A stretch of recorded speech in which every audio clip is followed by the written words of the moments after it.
Galerinha, quanto que demora para começar essa aula? Jesus, velho. Passar lá no Maurício que eu vou devolver uma parte. Maurício mesmo, me salvou o Maurício, cara. Maurício, gente finíssima. Meus queridos, olha só, cara, a feira. A feira. Cara, oportunidade bacana de escolher um tema legal. Oportunidade bacana. Luz e solo, é isso? Luz e solo. Pô, luz, meu Deus, só em ótica, né? Tem N coisas para fazer. Qualquer coisa que possa mostrar de ótica, né? Decomposição da luz branca nas cores do arco-íris, mostrar que a luz branca mistura todas as cores, mostrar que o objeto vermelho reflete o vermelho quando iluminado com luz branca, mas se tu ilumina o objeto vermelho com luz azul, fica preto, verde, fica preto. Explicar isso para as pessoas, né? Montar uma barraquinha que mostra essa parte das cores, falar. A gente fez no passado meio... Caiu a barraca, né? Eu sou malicioso, eu já estava pensando que era uma barraca, para eles era outra coisa. Essa foi a minha conta, essa foi a minha conta. Desculpa. Mas, cara, então, continuando nas ideias para, né, salpicar aí na tua cabeça algumas coisas para te fazer. Tô bem armada. Calma, gente, não sei se... Mostrar, fazer algum histórico do Newton, analisando a luz. Mostrar a interpretação errada do Newton, do gênio Newton para a luz, que achava que a luz, né, aumentava de velocidade quando ia do ar para a água. Fazer qualquer coisa nesse sentido.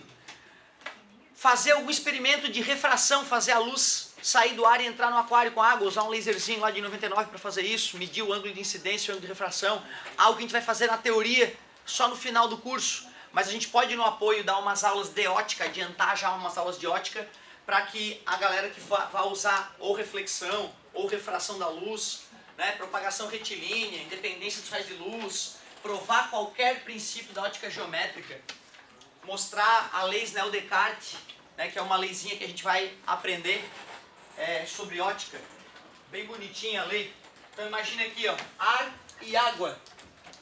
Quando a luz vai do ar para a água, se a gente definir um raio, tipo um raiozinho vermelhinho desses lasers que eu comentei, a gente usa uma reta perpendicular à superfície da água para medir o ângulo de incidência. Só colar um transferidor na borda do aquário, no nível da água, fácil de medir isso. Cola mais um outro transferidor dentro da água e tu vai conseguir medir o ângulo de refração. Tu vai perceber que a luz sofre um desvio. Tu vai perceber que o ângulo de refração é menor do que o ângulo de incidência. Te mostrarei futuramente que tem um númerozinho que a gente calcula para representar a velocidade da luz no meio. Esse númerozinho chama-se índice de refração. É a velocidade da luz no vácuo, a coisa mais rápida que existe na natureza. Cuidado com isso, cara. Errado falar que a coisa mais rápida que existe na natureza é a velocidade da luz. Nada que contenha massa pode viajar mais rápido que a velocidade da luz. Mas informação pode. Uma informação pode superar a velocidade da luz. Já comentei contigo aquela ideia da guilhotina, né? Comentei? Não? Uma ideia bem simples, sabe guilhotina, né? Imagina no país hoje isso. Gertrudes. Que lindo. Cabeças rolando. Vocês sabem do que eu estou falando, né? Ô, galerinha. Ó. Sabe aquele pontinho ali? Tu concorda que ele é o pontinho de contato entre a guilhotina e a borda do apoio para o pescoço? Concorda comigo? Quando a guilhotina cair, esse ponto de contato vai percorrer essa linha aqui, né? Certo? Com uma certa velocidade, né? Podemos até tirar o negócio do pescoço, muito chique. Vamos botar o pescoço ali no curu mesmo, ali, ó. Retinho. Aí aquele pontinho vai correr, né? Aquele ponto é a nossa visão que define, não é algo físico, né? Ele é a união entre dois corpos que estão passando um pelo outro. Eu defini aquele ponto, é uma ideia aquele ponto, mas ele se mexe. Tu aceitas que a velocidade daquele ponto depende da velocidade com que a guilhotina cai? Mas também depende do ângulo, né? Se a guilhotina tiver esse ângulo bem pequenininho, esse ponto vai ser mais veloz. Concorda comigo? É possível selecionar uma velocidade de queda da guilhotina menor que a da luz e um ângulo tal que faça com que esse ponto se mexa mais rápido que a velocidade da luz. Isso não viola lei nenhuma da física. Interessante, né? E se o ângulo for de 90 graus? Aí, na verdade, aquele ponto se perde, né? Porque, na verdade, vai definir uma linha única. A interpretação seria que ele se moveu infinitamente rápido. Mas eu não quero isso também, né? Só quero que ele se mexa. Mas bacana a ideia. Tende ao infinito a velocidade, quanto próximo de zero aquele ângulo. Muito boa ideia. Show, vamos? Então, tu vê, cara, tu podia mostrar, né, cara, uma coisa que todas as pessoas que vão visitar a feira de mais idade que tu já estudaram e nunca tiveram a oportunidade de ver na realidade, que é a lei Snell-Descartes, que diz que o índice de refração do ar multiplicado pelo seno do ângulo de incidência é igual ao índice de refração da água multiplicado pelo seno do ângulo de refração. Então, cara, sem contar na lei da reflexão, né, que causa aquele delírio no nosso cérebro de que quando a gente olha no espelho parece que tem alguma coisa atrás do espelho, né? Parece que tem alguém muito parecido conosco atrás do espelho, daquela sensação nítida de profundidade, né, cara? Explicar as leis da reflexão, explicar que o ângulo de incidência é igual ao ângulo de reflexão. Espelhinho, transferidor, laserzinho, uma fumacinha. Pronto, dá pra provar isso aí. E explicar por que a pessoa tem uma alucinação quando está olhando para o espelho plano. Por que o cérebro dela jura que tem alguma coisa lá atrás. Muito doido. Os arquitetos usam muito, né, os espelhos planos para iludir as pessoas no tamanho de um ambiente. Luz. Tudo que nós enxergamos. Luz. Explicar o que é o campo eletromagnético que compõe a luz, que é uma coisa delicada. Demorei uma década no mínimo para entender no fundo do coração o que é uma radiação eletromagnética. Tentar mostrar um pouquinho, estudar e tentar mostrar um pouquinho para a galera na feira o que é essa radiação eletromagnética. Fiquei muito feliz que mesmo sem ter falado de feira científica, antes de nada, um grupo já chegou com um experimentozinho bem doido que está rolando na internet para fazer e me perguntou: professor, podemos fazer? Aí eu, claro, show, alto esse experimento, vamos fazer.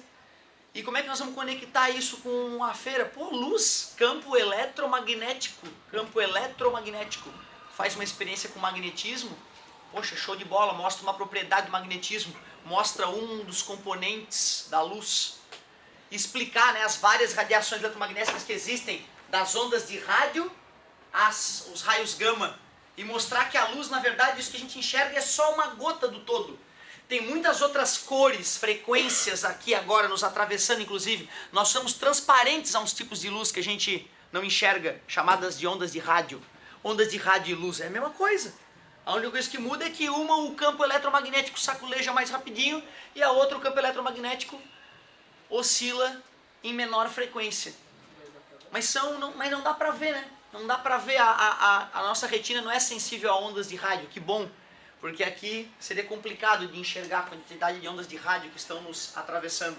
Faz mal isso. Cara, tem estudos que mostram que alguma alteração acontece. Mas, por exemplo, né, as pessoas que vivem próximo de antenas transmissoras de rádio adoecem mais e pessoas que vivem longe. Mas a pessoa que vive do lado de uma antena transmissora de rádio, ela vive na selva de pedra. E a selva de pedra, o ar dela é poluído, todos nós sabemos disso. Cansei de falar pra ti, né, de ironizar a galera correndo na beira-mar do lado dos carros, liberando gás cancerígeno, sabidamente cancerígeno, né? Aí um especialista dizia na TV, é bom evitar. Mas vai correr aonde? Na selva de pedra é foda, cara. Eu acho que é melhor tu te exercitar correndo esses riscos do que não se exercitar e ficar sedentário, motivado. Não corro porque o ar é poluído. Então é delicado isso também, né? Mas selva de pedra é foda, cara, selva de pedra. E aí, será que é a onda de rádio que adoeceu o cara ou será que foi a selva de pedra com seus 1000 fatores? É aquela história, lembra do micro-ondas? Comer comida em micro-ondas adoece mais do que comida de fogão. Não, mas não é por causa do micro-ondas, cara, é por causa da comida que tu bota naquela bosta do micro-ondas. Comida de pronta, satânica, cheia de conservantes que te fazem mal. Né? Então é isso que adoece as pessoas, a comida. Se tu fizer comida de boa qualidade no micro-ondas, as micro-ondas não vão. Desligou o aparelho, o cara pode lamber lá o aparelho, não dá nada. Micro-ondas ela não é que nem radioativo. Minha mãe acha que é radioativo o negócio, né? Parece que fica ativo depois que desliga. E se tá ligado mesmo, meu Deus, melhor sair de perto, não é bom nem olhar pra ele. Não é bem assim.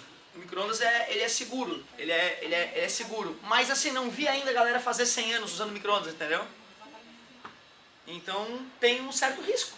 A gente não tem dados ainda sobre realmente o que pode acontecer depois de 100 anos aquecendo tua comida diariamente no micro-ondas. Aparentemente inofensivo. Porque só a partir das radiações ultravioleta, raio-x e raios gama, elas sim são ionizantes.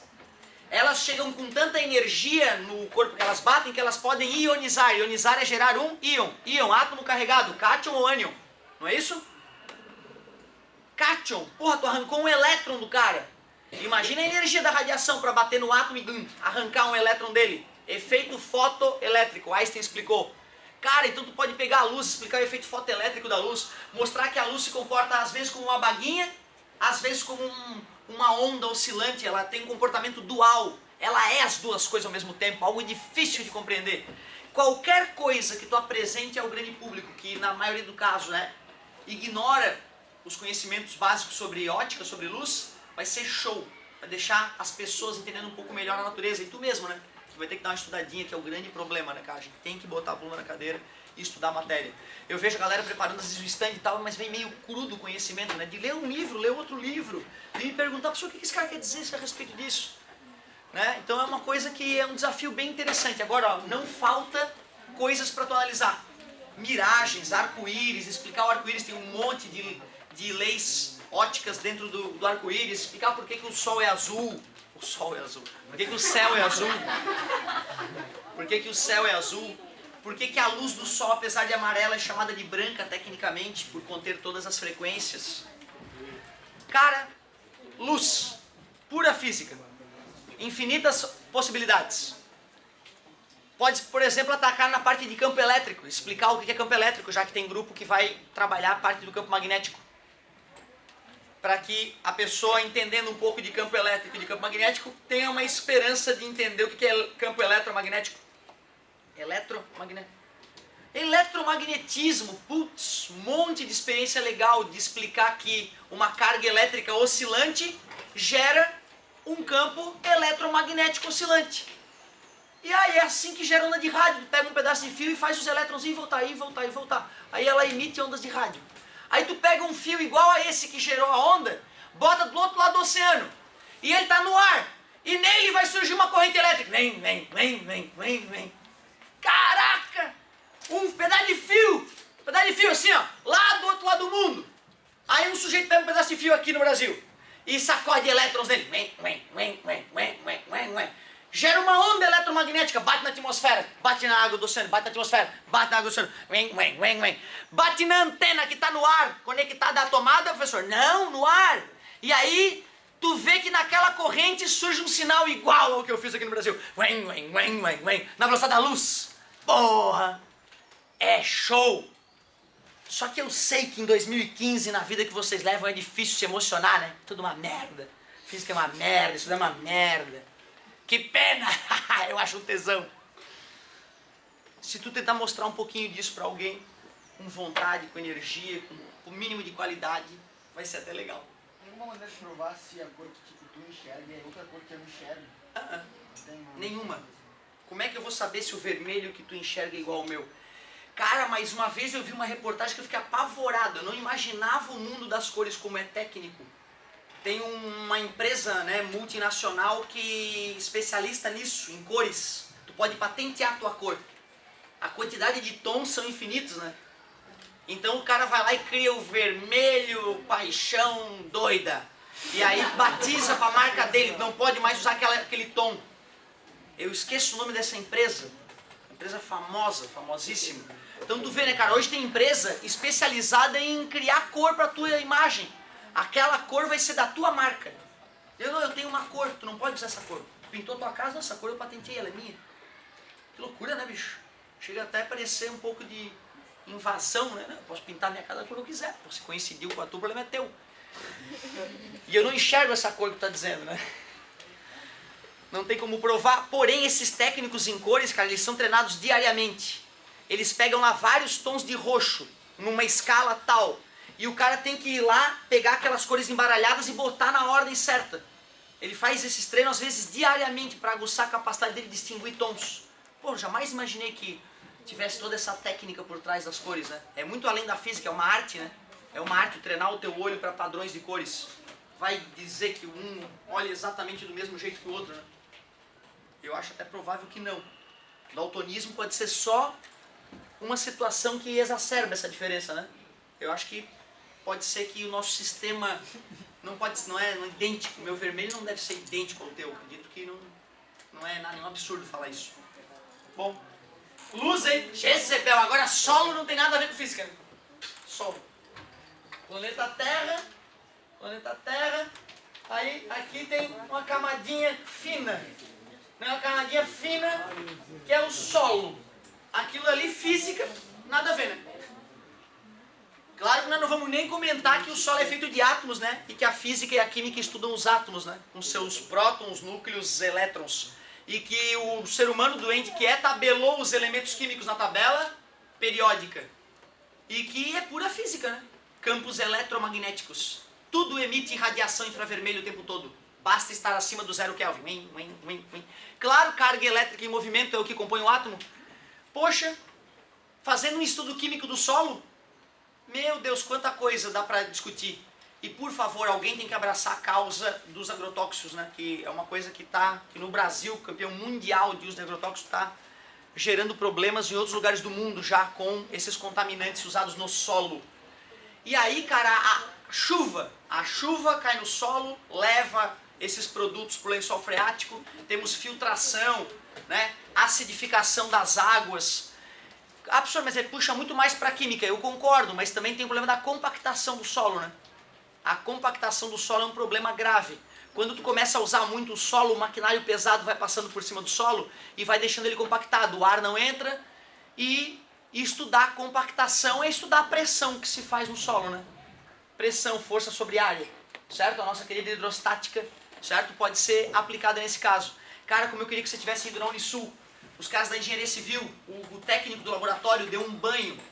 Cara, o cara show, foi lá e mostrou pra galera um monte de física na prática, como é que eles testam o solo, como é que eles veem se vai desmoronar ou não vai, quanta chuva aquele barranco aguenta antes de desmoronar, como é que se faz na prática essas medições. Então tu vê, é pura física. Então se alguma equipe que já tem até uma ideia, tava afim de engenharia civil, tem alguma coisa relacionada de engenharia, né, os bichinhos das exatas às vezes me incomoda, então tu pode me procurar, a gente pode até marcar uma visita na Unisul, para de repente trazer uma ou duas experimentos desses que tu vai ver o cara fazer lá na tua frente, para cá, para o público sacar como é que o engenheiro faz, né, estudo de compactação de solo, quanto que eu preciso compactar o solo, para quando construir o prédio ele não compactar ainda mais irregularmente e torcer meu prédio e arruinar o meu investimento. Então um monte de coisa que é pura física. Solo, solo tem física pra caramba. Eu dei só algumas pitadinhas, né? A compactação é a primeira coisa que a gente tem que pensar, que a física ajuda a explicar. Por que pneus pneus de tratores são largos, certo? Para diminuir a pressão no solo e justamente evitar a compactação. Não adianta eu passar um trator de 5 toneladas e depois, né, o arado, compactar e depois descompactar minimamente. Então, preciso da máquina de 5 toneladas, não tem jeito. Vou botar um pneu gigante para a pressão ficar menor, já que pressão é força sobre área. Faz uma maquetezinha, mostra essa ideia de pressão atuando na compactação do solo. Ou ataca na parte de engenharia, mostrando para a galera como é que o engenheiro faz na prática para arrumar o solo, para poder construir a selva de pedra em cima, ou as estradas. Mostra o problema de as cidades estão ficando impermeáveis devido ao asfalto e, claro, obviamente, a nossa porquimundície jogando lixo na rua, tampa o bueiro, aquela velha história, nadando na própria merda, reclamando dos outros. Então falar, né, desse problema grave da selva de pedra, dos vários problemas que a selva de pedra nos traz, né, danificando o nosso solo ou deixando ele impermeável, ou aproveitando mal ele, né, certo? Hoje nós temos telhados verdes, né?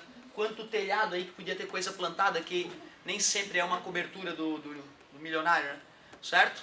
Então, cara, chega de ideia. Agora tenho as tuas ideias, se tu achar que não se encaixa na feira, me procura, a gente tenta arrumar um jeito criativo aí de conectar solo e luz.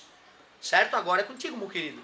Desculpa a demora, meu amor. O que tinha as dicas que deram no colégio, né? Que fazer, tá escrito Bioluminescência. Nós vamos estudar em ótica as fontes de luz. Primárias emitem luz própria, secundárias refletem luz. Vocês são fontes de luz secundária. A lâmpada que está acesa é uma fonte de luz primária. Aquela lâmpada apagada é uma fonte de luz secundária. Ela reflete a luz. Mas é infravermelho. Infravermelho não é considerado luz. Então o infravermelho, vocês são uma fonte de luz infravermelha, mas não de luz. Perfeita a tua colocação. E uma das classificações das fontes de luz é quanto à maneira dela emitir luz.